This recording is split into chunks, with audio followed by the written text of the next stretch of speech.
I think I've been suffering properly since I was about maybe 17, 16, 17, towards the kind of final 2 years of my education during A levels. Because I sort of, in hindsight, I noticed that my behaviour was changing from the kind of the person that I was, which is quite outspoken and a bit of a joker, to a more introverted kind of. Um, I just basically isolated myself more, and I didn't feel like I fit in with the rest of my peer group, which made me feel sort of worse about myself, and that I wasn't normal, or I wasn't what people wanted me to be, or what they expected of me. Um, my dad was an alcoholic, and he always kind of was very standoff. He was never a good father. He never was an emotional father.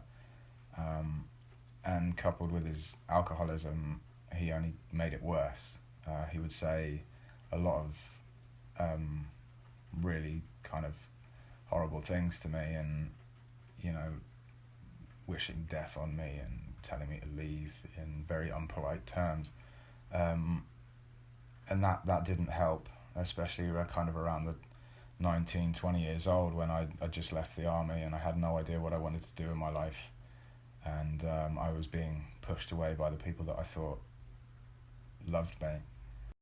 My mum was trying. She didn't know how to help, but often she seemed to make things worse, which again just kind of fed into this whole lack of self-esteem that I kind of still inhabit.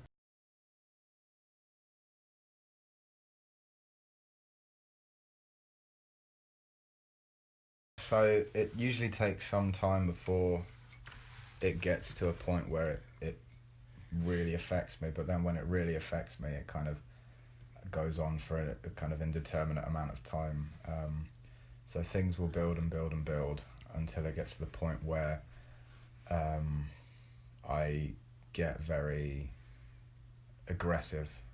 I tend to have very extreme emotional outbursts of both sadness and despair and aggression.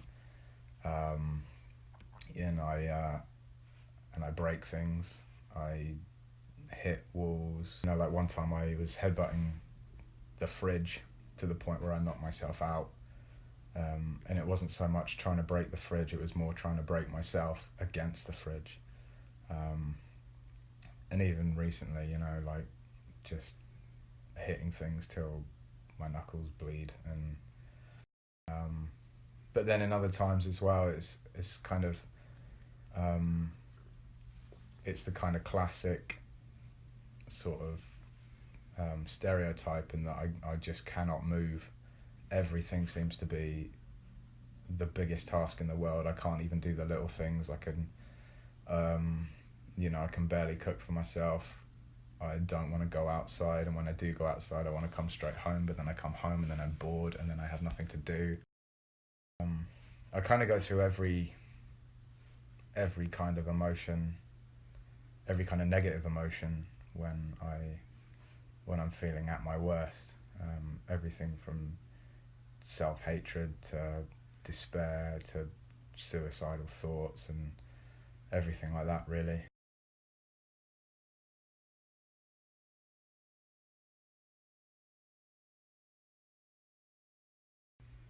I think being pushed away, feeling like I've been rejected, or feeling like there's no one that really cares, I think.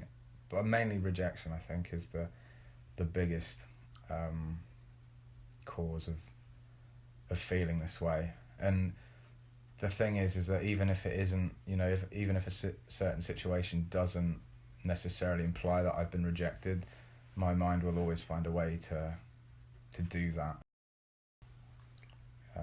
because it's kind of all I've known, really, is how I was never good enough. And it just kind of, my brain just kind of reverts back to the faulty wiring that I've had throughout my kind of adolescent years.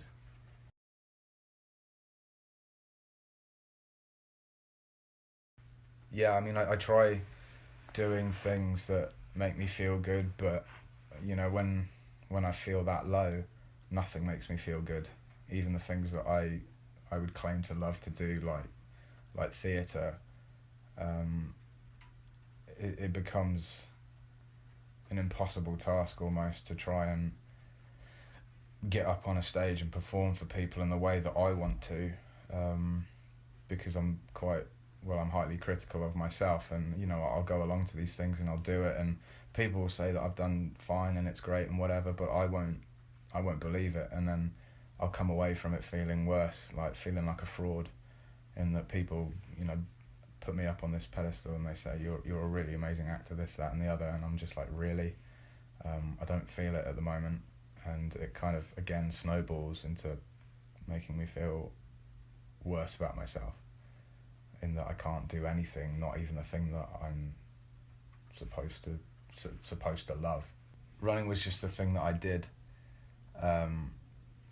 because it was one of the few things where, for like the however long that I was running for, which was usually like 2 hours or so every morning, it was the one time where I could really focus on just being in the moment.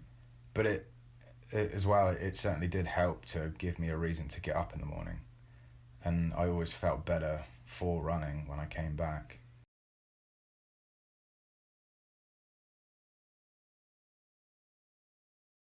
I've never, luckily for me, my friends at church are very understanding of mental health, but I have met a few people who don't seem to understand. I remember a conversation with a man once who I explained everything. I kind of gave him a little bit of my backstory, and he kind of simplified it, in that having a good relationship with God is gonna solve all my problems, and that is gonna make things go away, and find peace, etc., and all that stuff. And I just felt incredibly patronized, because this isn't something that I chose. This isn't, I remember at times where I would be like screaming in my room, and I would be crying out to God, or whoever is out there listening to me, crying out there, begging for help, and nothing came. That was 2, 3 years ago, and recently I felt the worst I've ever felt in my life.